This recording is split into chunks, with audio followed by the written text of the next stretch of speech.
일어나 내 자리를 정돈하라. 이런 제목을 가지고 오늘 말씀을 증거하겠습니다. 이 정돈이라는 단어의 반대 개념이 성경에 또 나와 있는데, 창세기에 하나님께서 창조에 개입하시기 전에 사용됐던 단어입니다.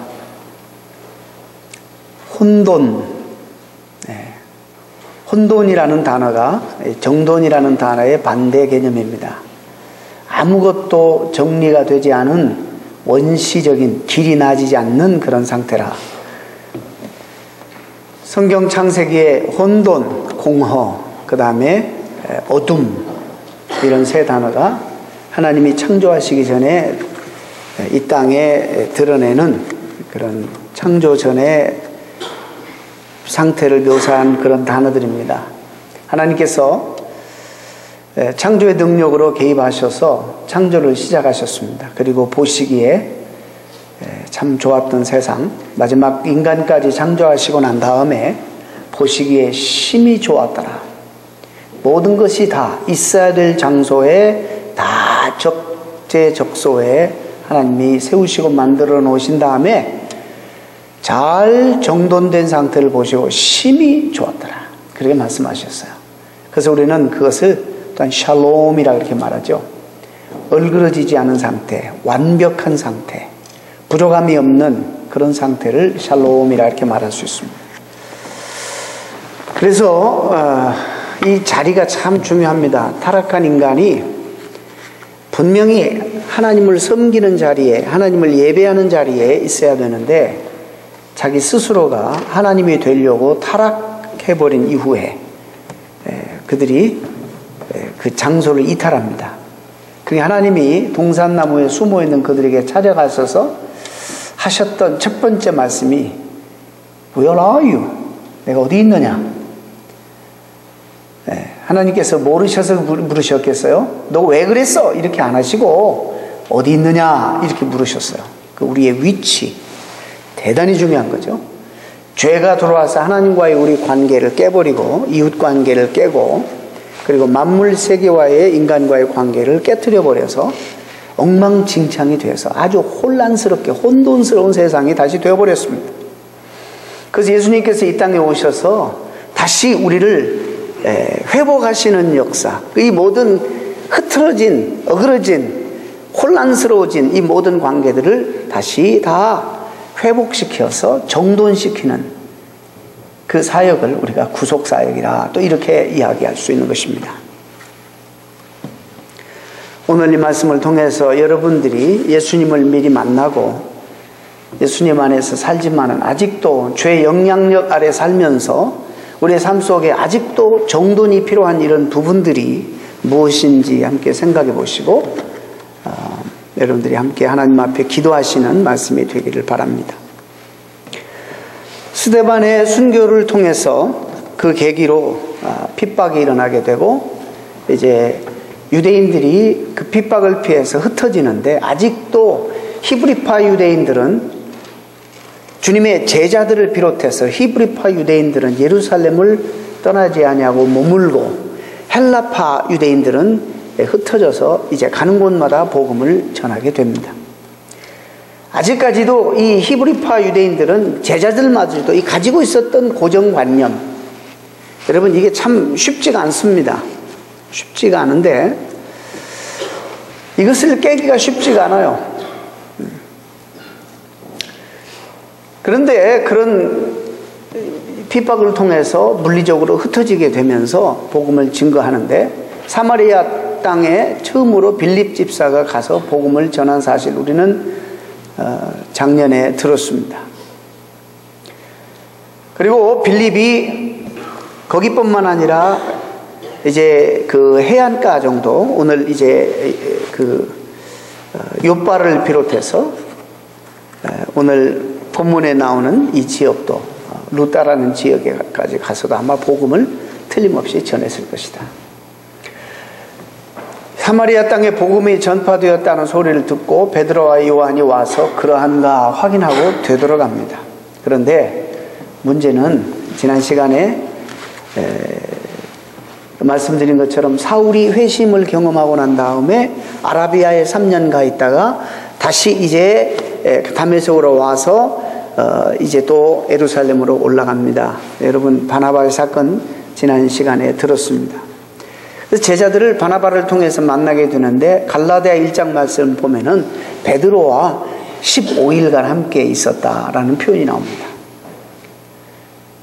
그 사건을 통해서 사울이 베드로에게 무슨 말을 했을까 뻔하지 않습니까? 하나님이 어떻게 이방 땅에 역사하시는가, 복음이 얼마나 우주적인가, 복음과 하나님은 이스라엘 땅에 갇힐 수 없고 이스라엘 민족 안에 갇힐 수 없다는 사실을 수없이 보름 동안 이야기했을 것입니다. 알고 있지만, 이해는 하고 있지만 정말 결단하기도 힘들고 이 가지고 있었던 고정관념의 벽을 깨기가 쉽지가 않았던 거예요. 그런데 오늘 보니까 베드로가 사도 이 사울을 만나고 난 다음에 이제 사방으로 두루 다니면서 사마리아 땅에서 복음을 전하다가 루다에 가서 애니아라는 환자를 이제 보게 되었다. 이런 내용이 소개되고 있습니다. 예루살렘에 성령 충만이 임하여서 교회가 탄생된 이후에 이 복음의 역사가 예루살렘에 이제 넘쳐서 유대 땅에 이제 넘쳐서 이제 사마리아 땅까지 흘러가는 이 복음의 확장, 하나님 나라의 확장 사건 선상에서 갑자기 8장 마지막까지 사마리아 전도하다가 9장에 사울이라는 사람의 회심 사건을 다루고 있습니다. 그리고 난 다음에 또 오늘 본문부터는 또 사마리아에서 사역하는 이 사역의 현장들로 다시 소개하면서 계속 이어져 갑니다. 사실 사도행전은 2장에서 12장까지는 중심이 누구냐면 그 무대의 중심이 베드로입니다. 그리고 13장부터는 제2막이 열리는데 사울이라는 바울이라는 사람이 무대의 중심이 되는 것입니다. 그런데 예루살렘과 유대와 사마리아 땅의 전도의 사역을 이야기하다가 갑자기 9장이 들어와서 9장 전체의 70% 이상을 한 사람, 사울이라는 사람의 회심 사건을 다루고 있습니다. 뜬금없이. 그러고 난 다음에 사울이라는 그런 사람의 사역을 소개하는가 했더니 갑자기 무대 뒤로 사울을 감춰요. 하나님께서는 이 누가라는 저자 누가를 통해서 사도행전의 무대에 이제 다시 잠깐 소개했다가 사울이라는 사람을 무대 뒤로 감춰 길리기아 다소로 감추고 난 다음에 물론 13장까지 이름이 2번 언급이 되지만 사울이라는 사람의 활동은 나오지 않아요. 왜냐하면 세계의 역사, 이제 복음이 땅끝을 향해서 확장되고 폭발적으로 이 복음이 전파될 것을 하나님께서 계획하시고 이 일을 위해서 지도자로, 이 일을 위해서 대단히 중요한 한 사람을 하나님이 예배에서 부르셔서 하나님이 돌이키셨다는 사실을 먼저 9장에 들어와서 잠깐 소개한 다음에 그 사람을 무대 뒤로 다시 돌리고 13장에 다시 등장하게 하고 1막이 이제 닫히게 만듭니다. 여러분 아시죠? 그런 흐름입니다. 오순절 성령 강림 사건이 있고 난 다음에 이 무렵까지 적어도 몇 년 이상의 긴 기간이 지납니다. 그런데 우리가 확인한 것은 교회가 자라는 것을 막으려는 집요한 탄압과 핍박이 계속 이어져 왔습니다. 이로 인해서 성도들이 너무나 때로는 슬프기도 하고 때로는 고난을 받기도 하고 때로는 시련에 빠지기도 하고 좌절을 겪어야 하는 이런 많은 일들이 주변에 성도들과 교회 안에 있었습니다. 그러나 그럼에도 불구하고 성령의 폭발적인 역사로 말미암아 하나님의 몸된 교회는 지난주에 우리 31절에 읽은 것처럼 더욱더 든든히 서가고 더욱더 하나님의 나라는 왕성하게 세워져 갈 수밖에 없었다. 복음을 이 세상에 어떤 것도 거역할 수 있는 세력이 없었다라고 말씀하고 있습니다. 그 성령의 사역은 그때로부터 지금 오늘 우리까지 이 순간까지, 아니 하나님의 나라가 완성될 때까지 그 사역은 계속될 것입니다. 자, 그렇다면 우리가 한 가지 여기서 제가 늘 자주 이야기하는 거지만 다시 한번 말씀드리고 싶은 것은 이 권능의 하나님의 우주적인 하나님 나라의 확장의 역사, 복음의 폭발적인 이 역사, 성령의 놀라운 이 역사를 막을 사람, 막을 세력이 이 땅에 없다는 것입니다. 그런데 우리는 가끔 이렇게 생각해요. 내가 마치 하나님의 그 역사에 큰 기여나 하는 것처럼, 크게 공헌이나 하는 것처럼 생각하는데, 여러분, 우리가 그렇게 하지 않아도, 우리가 충성하지 않아도, 우리가 그 하나님의 말씀과 부르심에 대한 그런 간절한 애원과 부르심에 응답을 하지 않아도 하나님의 나라는 계속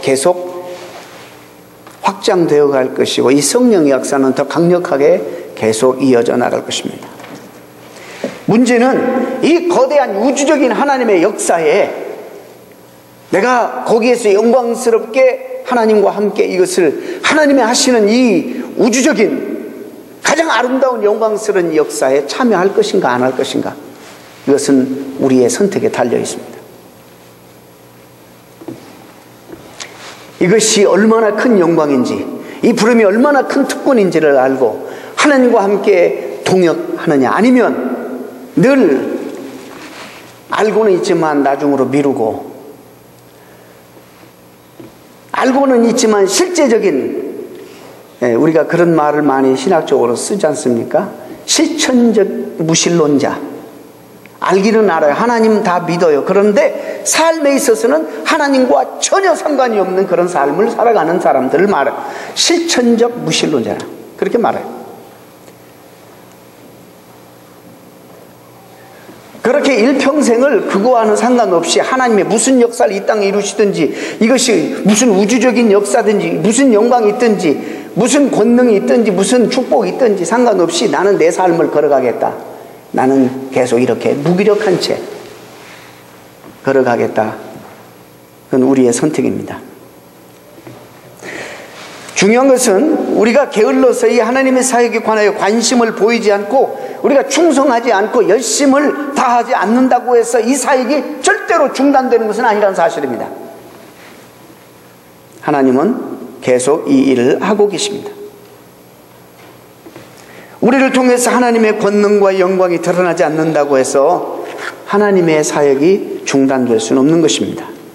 하나님이 우리에게 많은 은혜를 주시고 우리에게 수없이 많은 기회를 허락해 주시는 것, 오늘도 이 기회예요. 수없이 많은 기회를 허락해 주시는데도 불구하고 계속 우리는 순종하지 않고 우리가 이것을 자꾸 뒤로 미룬다거나 무시한다면, 성경이 보여주는 우리가 역사, 교회사가 보여주는 우리 역사가 무엇을 우리에게 말해주냐면, 역사를 통해서 배우지 못하는 사람은요, 공동체는, 사회는 불행한 것입니다.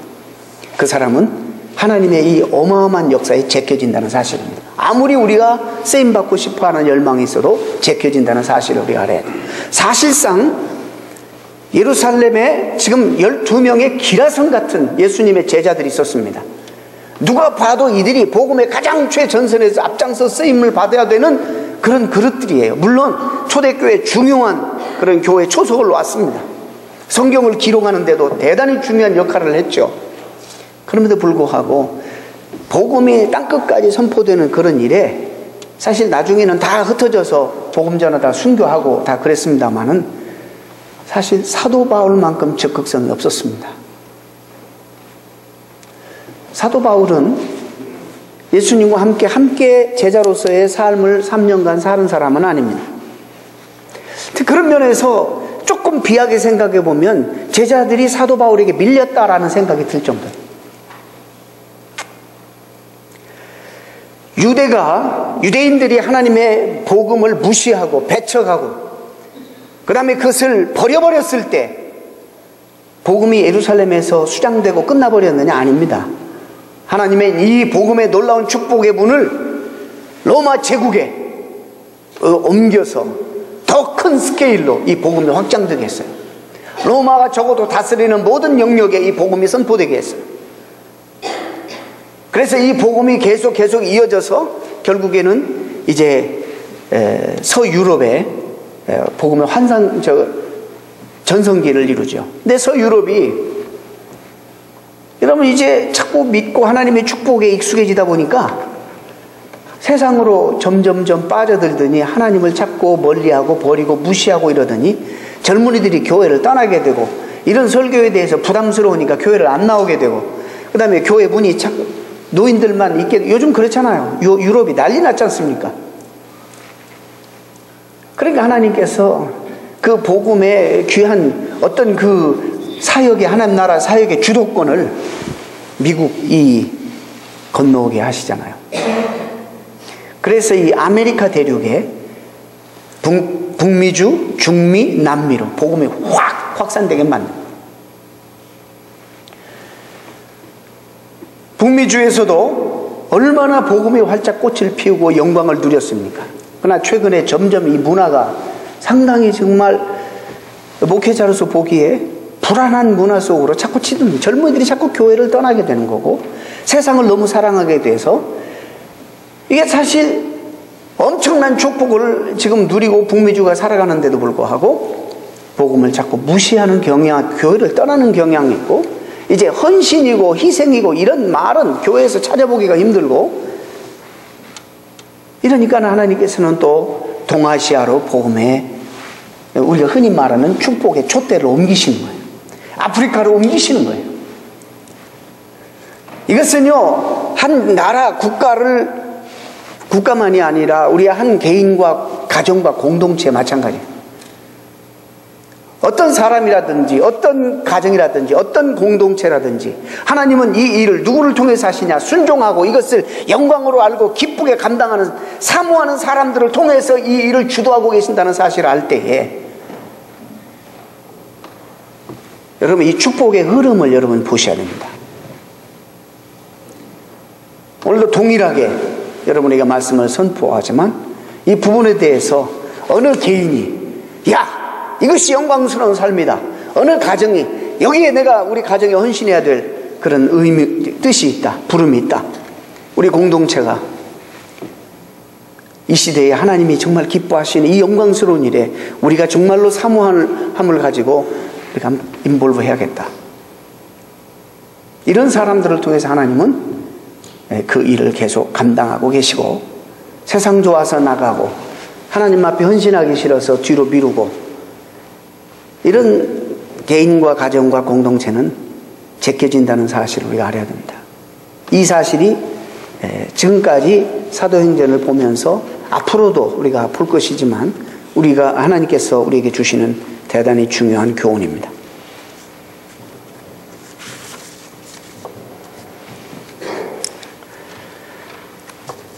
본문으로 돌아가서 베드로는 항구 도시 욥바에서 동남쪽으로 한 20km 떨어져 있는 루따라는 곳에 이르게 됩니다. 베드로가 오늘 본문에 보니까 사방으로 그랬어요. 예루살렘에만 갇혀있던 이가 어떤 한 계기가 그에게 있었겠죠. 갈라디아 1장은 바울과 사울이라는 사람과 보름간 있었다는 거예요.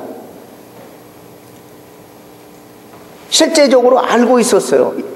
주님이, 하나님이 우주적인 하나님이고 이스라엘에게 이게 갇혀 있을 수 없는 하나님이고, 복음이 이게 우주적인 복음이지, 이스라엘 우리가 선민이라고 하지만은 우리 이방인의 빛으로 세워서 결국은 우리를 통해서 모든 세상 사람들이 복을 받게 하기 위한 하나님의 계획이 있었는데, 우리는 이것을, 이 하나님을 민족 종교로 만들어서, 이스라엘의 종교로 만들어서 하나님을 아주 작은 우리 민족의 하나님으로만 만들었기 때문에, 그리고 그 복음을 그들이 배척해서, 그러나 하나님의 사역은 그들이 그런다고 해서 멈출 수 없는 거죠. 그러다가 사울을 만나서 이 베드로가 알고 있었던 그 하나님에 대한 그 복음에 대한 그런 하나님의 명령, 디맨드 이런 것들을 정확히 깨닫고 이제는 실제적으로 노력을 하는 거예요. 그동안에 하지 못했던, 이제 자기 발로 나가서 사방을 두루 다니면서 아직은 사마리아를 못 떠나고 있지만 그래도 예루살렘을 떠났다는 이 사실이 얼마나 참 큰 변화인지 몰라요. 그러다가 루따에서 애니아라는 사람을 만나는데 8년간 중풍병자로 누워있는 환자를 만나게 됩니다. 말이 쉬워 8년이지 병상에 누워있는 본인뿐만 아니라 애니아를 옆에서 돌봐야 하는 가족들에게 8년이라는 세월은 말할 수 없는 고통과 절망의 기간이었을 것입니다. 베드로가 애니아를 보는 순간 마음이 엄청 크게 동하게 되고 주님의 마음을 품게 됩니다. 참 불쌍하게 여기게 됩니다. 얼마나 안타까운지 이 말을 선포합니다. 애니아야, 예수 그리스도께서 너를 낫게 하시니 일어나 내 자리를 정돈하라. 주님의 마음을 품으니까 주님이시라면 이 상황 속에서 어떻게 하실까? 자기도 모르게 하나님의 감동되어서 하나님 말씀을 대신 선포하는데 자기는 아무것도 할 수 없지만은 예수 그리스도께서 낫게 하시니 일어나 내 자리를 정돈하라. 나는 아무것도 할 수 없지만 내 안에 계신 주님, 내가 주님을 따라다니면서 수없이 주님께서 불쌍한 자들을 치료하시는 것을 보았고 또 어떤 과정을 통해서 어떻게 치료하시는 모습을 수없이 지켜보았던 이 베드로는 주님의 모범을 가지고 지금 말씀을 선포하는 것입니다. 베드로는 주님께서 분명히 이 딸을 불쌍히 여기고 이 상황을 고쳐주실 것을 베드로는 알았습니다. 확신했습니다. 그래서 주님을 대신해서 이 말씀을 선포합니다. 오늘 제가 말씀드리고 싶은 것은 내 자리를 정돈하라 이 말을 원어적으로 보게 되면 물론 문자적으로는 들것, 베드, 누워 깔고 있는 거적대기 이런 뜻이에요. 그러나 그런 뜻만 있는 것이 아니라 여기에 더 많은 깊은 뜻이 있어요. 여러분 이것을 알아야 돼요. 우리의 시선은 언제나 육신에 중풍병 걸렸다가 낫게 되는 사람들의 시선은 언제나 거기밖에는 몰라. 그러나 주님은 더 깊은 그 영혼에 대한 관심, 그의 삶에 대한 관심에 더 주님은 깊은 관심이 있으신 거예요. 표면적으로는 누워있는 이 환자예요. 일어나서 내 배들을 챙겨라.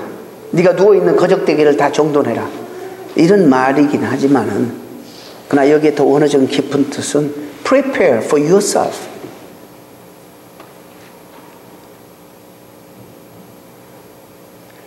네 인생을 향해서 네가 좀 더 이제는 네 삶의 자리를 좀 정돈해라 이 말이에요.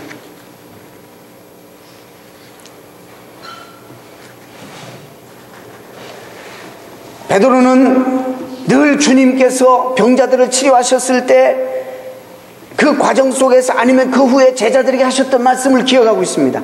사람들의 관심은 늘 먹는 거, 늘 겉으로 보이는 질병을 고침받는 거, 여기에 밖에는 관심이 없어요, 사람들은. 그러나 주님의 관심은 그들의 영혼, 그들의 삶, 더 깊은 그들의 말할 수 없는 그런 갈등적인 구조의 삶을 가지고 영혼뿐만 아니라 삶을 하나님께서는 고치시기를 원하신다는 사실을 알았어요.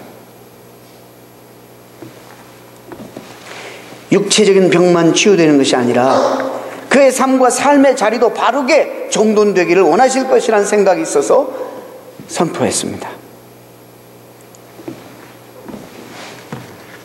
영국의 존 스타트라는 학자는 틀림없이 이 베드로도 주님의 모범을 따랐을 것이다. 가버나움에서 중풍병자를 고친 이 모범.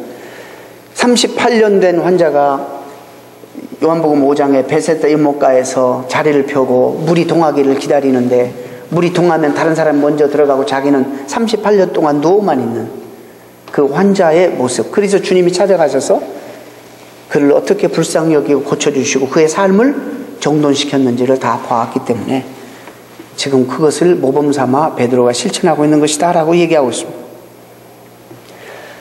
저는 이 사건을 통해서 예수님의 치유 사건들을 통해서 우리가 궁극적으로 주님께서 의도하시는 바, 바라시는 것이 무엇일까? 주님이 우리에게 정령 주시기를 원하시는 삶의 모습이 무엇일까를 우리가 다시 한번 생각해 봐야 된다는 것입니다. 물론 치유도 주님께서 분명히 하시지만 그것이 전부일까?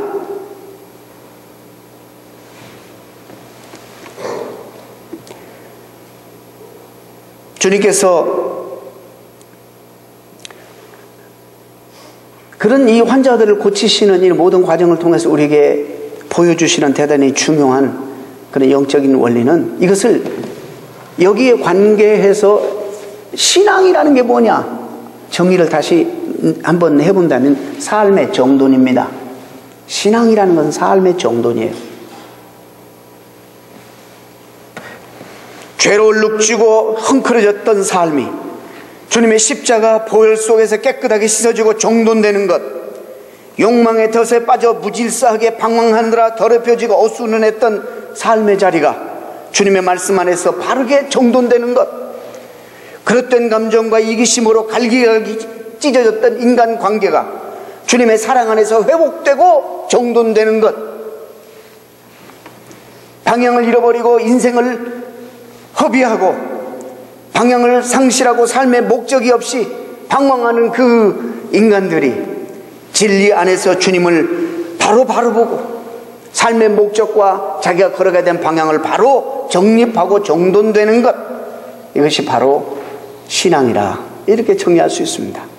오늘 베드로가 예수님께서 너를 고치시기를 바랐는데 너 일어나서 뭐 육신적으로 치료할 것은 물론이거지만 네 삶을 좀 정돈해라, 그런 뜻입니다.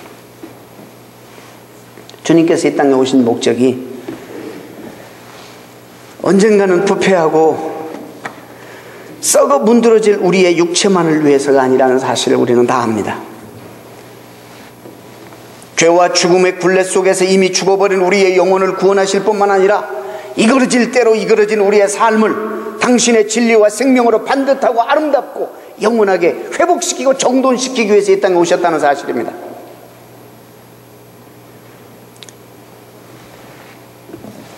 제가 한번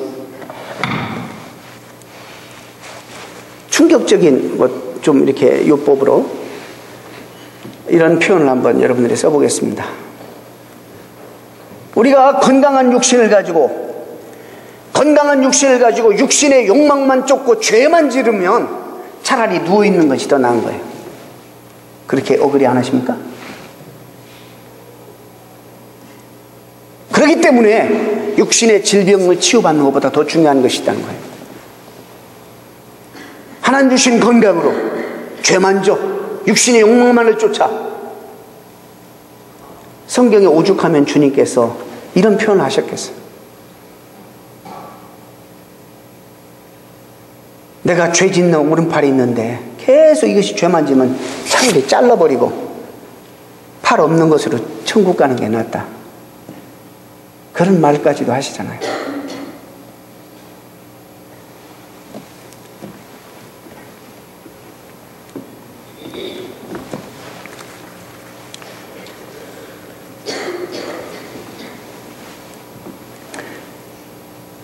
건강한 몸으로 아무렇게나 그냥 육신적으로만 욕망적으로만 사는 것보다 그냥 누워있는 것이 나을 수도 있는 거예요, 하나님 앞에서는.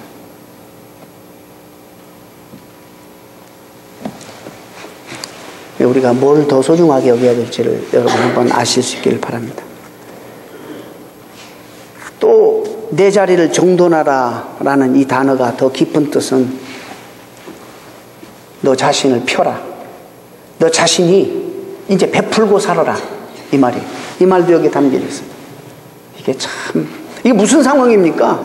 8년간 누워있으면은 이 누울 자리도 자기가 펼 수가 없는 사람입니다. 늘 누구에게 의존해서 살 수밖에 없는 사람이에요. 누구의 도움이 없이는 살 수 없는 사람이에요. 지금까지는 네가 이렇게 남의 도움만을 위해 살았는데 네 자리를 정돈하라, 이 말은 이제 제발 네 스스로 서서 더 나아가서 남을 위해서 살아라.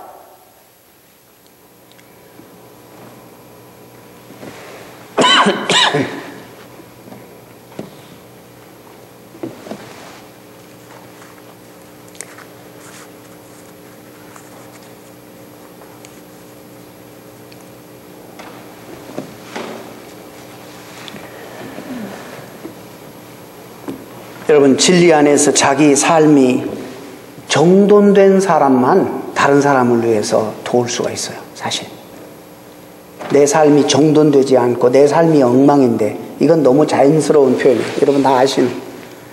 그런데 어떻게 내가 남을 도울 수 있어요? 남을 섬길 수 있어요?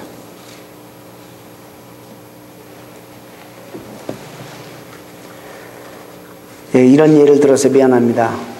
그러나 제일 여러분들에게 쉽게 이해가 될 것 같아서, 하루 종일 술만 먹고 늘 술독에 빠져있는 사람이 남을 위해서 자리를 연다면 무슨 자리겠어요? 술자리밖에 더 있겠어요?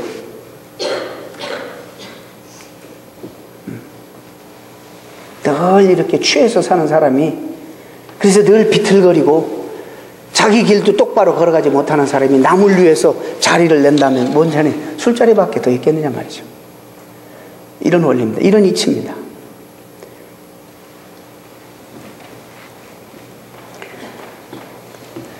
진리 안에서 정돈되지 않는 삶은 결국 모난 삶일 수밖에 없는 거예요. 외적인 형태와 상관없이 그 삶은 사람을 찌르는 가시에 지나지 않게 됩니다. 진리 안에서, 복음 안에서 정돈되지 않았을 때에 베드로의 삶이 어땠습니까? 늘 잘난 척 잘하고 즉흥적이고 말보다 하여튼 행동이 앞서고, 하여튼 이 사람이 있는 곳에는 요란해요. 좌충우돌하고 사람들 상처 받든지 안 받든지 그냥 해버리고. 진리 안에서 정돈되지 않은 사울의 삶은 사람들 앞에 흉기였어요. 흉기. 무서운 흉기였어요.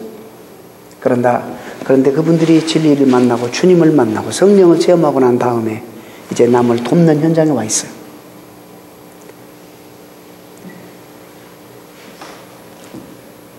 사도 바울을 통해서 전 세계 복음이 확산되는데 그 놀라운 역사에 참 기초적인 통로가 되지 않습니까?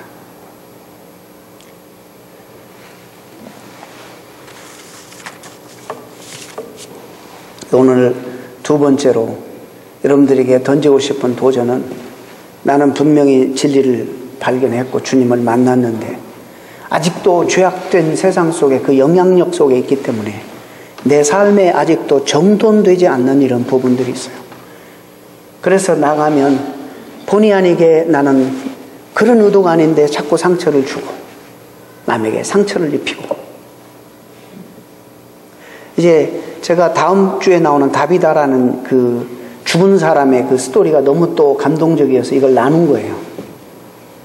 이 사람은 이미 죽어버렸어. 상황이 끝났는데도요, 얼마나 선행을 많이 하고 사람들에게 평판이 좋았는지, 이미 죽어서 상황이 끝났는데도 사람들이 미련을 못 버리는 거예요. 쉽게 말해서 죽었는데 잘 죽었다 이러지 않고 너무너무 서운해하는 거예요. 다들 이미 상황이 끝나고 죽어버렸는데도 너무 아쉬운 거예요.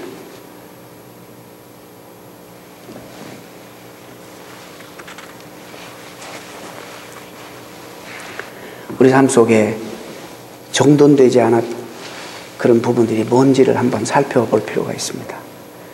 말씀을 맺겠습니다. 제가 오늘 두 가지를 여러분께 말씀드렸어요. 여러분이 하나님 앞에 충성하지 않아도, 우리 교회가 선교하지 않아도, 여러분의 가정이 여기에 헌신하지 않아도 하나님은 그 일을 하십니다. 누구를 통해서? 그걸 영광으로 여기고 그것을 하나님의 부르심으로 여기고 그걸 사모하는 그런 영혼들과 가정과 공동체와 국가와 민족을 통해서 그 일을 하나님은 오늘도 이루십니다.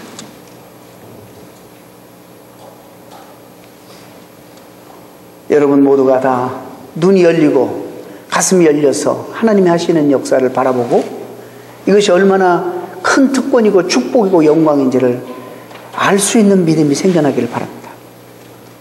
그래서 여러분 생애가 하나님이 하시는 일에 조금 기여하고 동역해서 그 영광과 축복을 이 땅에 누리시는 그런 이 시대에 필요한 하나님의 일꾼들 되시기를 주의 이름으로 축원합니다. 두 번째, 오늘 하나님께서, 주님께서 베드로의 입술을 통해 선포하신 말씀을 오늘 여러분 받으시기 바랍니다. 애니아야, get up! 일어나라! 그리고 내 자리를 정돈하라. 오늘 하나님 우리에게도 말씀하십니다. 아무개야, 일어나라! 그리고 내 삶을 정돈하라. 아직 정돈되지 않았던 우리의 삶, 작은 일에도 상처받고 상처투성이 우리의 심령, 작은 일에도 흥분하고 앵거를 다스리지 못하고 가는 곳마다 관계를 깨트리고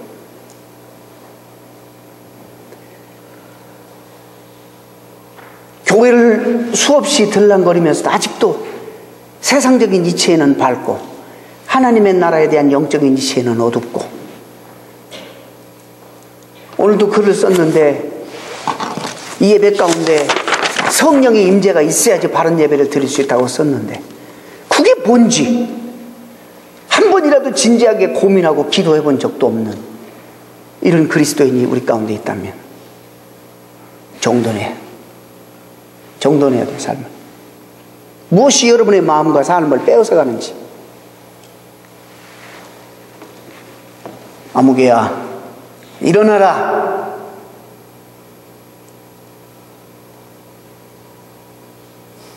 그리고 내 자리를 정돈하라. 여러분의 삶의 자리를 좀 정돈하십시오.